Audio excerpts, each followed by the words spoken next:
where do I start? How do I get my first client? After I get my first client, what do I do then?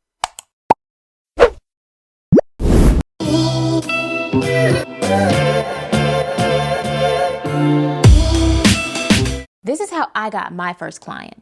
Hi, if you're new here, my name is Nadia. Welcome to my channel. I'm the owner of ClickPop Studio, and we are a colorfully loud creative agency for bold brands. And here at ClickPop Studio, we focus on all things creative, custom, fun, all surrounding creative product photography. Now, if you're in the creative field or even photography, I'm sure if you're just starting out, you're trying to figure out how to land your first client. And so I want to share with you the things that I did when I was first starting out to land my first client. Now, there are a lot of steps involved, but a lot of it comes with you just being consistent. And I hate when people say, just keep shooting, just keep doing this, just be consistent. But it's like, what do you mean by that? How are you consistent? And that's what I want to share with you today. So when I was first starting out, I learned about niching down. When I wanted to get into photography, I wanted to shoot anything and everything. And that kind of exhausted me. And my portfolio was kind of a mess. My Instagram was a mess. It just had no focus. And so what I did was make a list of all of the type of companies that I wanted to work with, like whether it's beauty, whether it's lifestyle, whether it's like soft goods, home decor, whatever. I made a list of all the companies that I kind of wanted to work with. And then once I had that full list, I honed in and really focused on what accessories or products I really had a passion for shooting.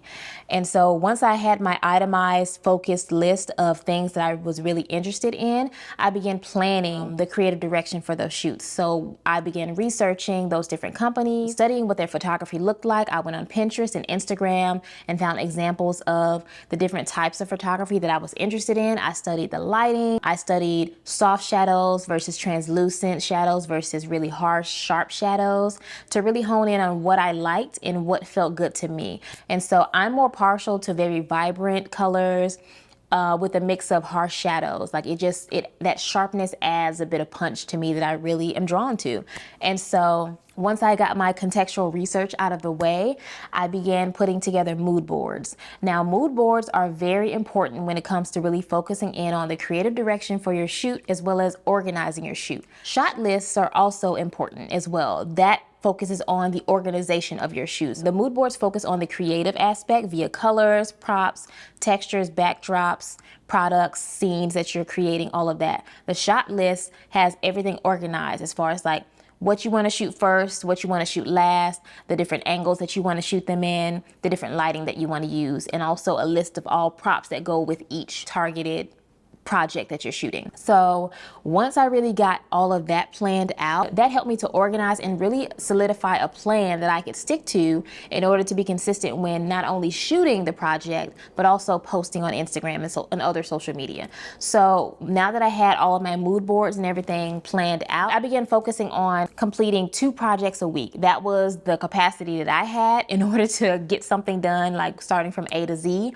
And so that's what I focused on. During the shooting process, I put my cell phone up somewhere and just recorded a bunch of behind the scenes of me from beginning to end, like really capturing the process of how I style, how I move my lights, where I place my lights, and just really capturing the entire essence of what I do and how I do it. I wanted to really capture a good amount of footage that showcased my process from beginning to end so that I had extra content to post on my social media. I wanted to showcase not only my finished products to attract the ideal clients that I wanted, but I also wanted to tell the story of my process of who I am, what I love to do, why I do it, and who I want to do it for. And so having that structured focus and that dedicated focus to really target in on the people that I was really trying to connect with really helped to build my confidence as well as my community. So once I finished all of the projects that I had in mind with the mood boards that I created, I began editing and refining everything, editing the video, editing the images, all of the content to be ready to post.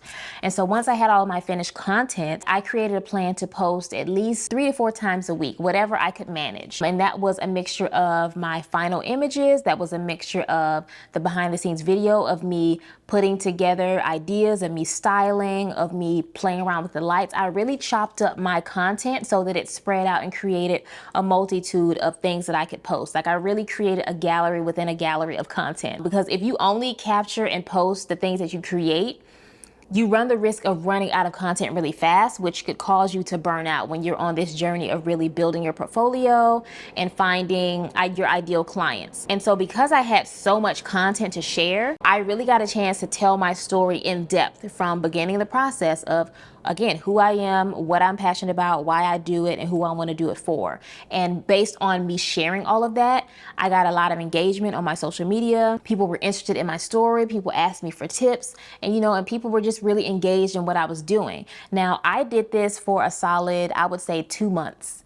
And during that time, I stayed consistent building my portfolio. I stayed consistent communicating with my community and continuing to build that community. And before I knew it, I was getting a lot of DMs. I was getting a lot of emails asking, hey, what are your services? Are you taking on any projects? I would really love to work with you. Now, that is something that I did not expect, but I hoped for. And I wanna take a step back and talk about the extra preparation that I recommend you do while you're doing the posting and communicating and creating that organic community. So one thing that I really started to think about during this process was what happens when someone contacts me. I know I wanna work with someone, but I don't know how to work with someone. I know what I like to do in my studio, in my home, in my space, when I'm working on my own passion projects, but how do I delegate and control a project when someone wants to pay me for it? And so while I was getting my portfolio together, I started researching client management services and processes. And during that time, I came across a website called Honeybook, which is an online client management process service that really houses your contracts, your invoices, as well as having a place for you to communicate back and forth with your ideal clients. So you're not rummaging through your Gmail trying to find the last email you sent. You're not trying to find the last attached document that you sent. It's all housed in that one website. And so once I logged on and got onto that, I was more prepared. It came with contract templates that I was able to really doctor up and customize for myself, my own personal services, as well as it allowed me to create my packages when I was starting out for pricing based on the different services that I offered. So doing the unsexy work, which is something my old mentor used to say, doing that unsexy work, the behind the scenes stuff, really getting the logistics of your business organized and ready will help you to prepare for the demand that comes your way because of your consistent posting. Someone told me that luck is when preparation meets opportunity. And so during the process of me preparing for the initial opportunity, the ideal opportunities that wanted to come my way, I wanted to make sure I was prepared on all aspects in order to receive that luck, which is people eventually DMing me and emailing me. And so I worked my ass off just creating a bunch of passion projects, really putting all of my energy into the thing that I was just dedicated in doing. And that in and of itself inspired people to contact me in order to ask about my services. And because I had my client management system process set up, I was able to give them a fully thorough and pleasant client experience from beginning to end, scheduling calls, not speaking through DM, setting up a call to talk to them. Again, talking about my services, reiterating who I am, what I love to do, why I do it, and why I can do it for them. Sticking to that consistency when it comes to me showing up and expressing what I want to do and what I want to offer gave those future clients confidence in hiring me. And that, folks, is how I got my first client. I really hope that this information inspires or helps any of you out there. If you have any questions, feel free to comment below. If you are looking to learn more about how to create your mood boards, or if you want to know what a mood board is, you can visit my website at clickpopstudio.com. Under the freebies tab, I have different templates that I could share with you that are free so that you can play around with creating your own mood boards to better plan your future shoots. Now, if you have any more questions or if you want any one-on-one conversations with me, I do offer consultations. I love talking about business, especially business in the creative field.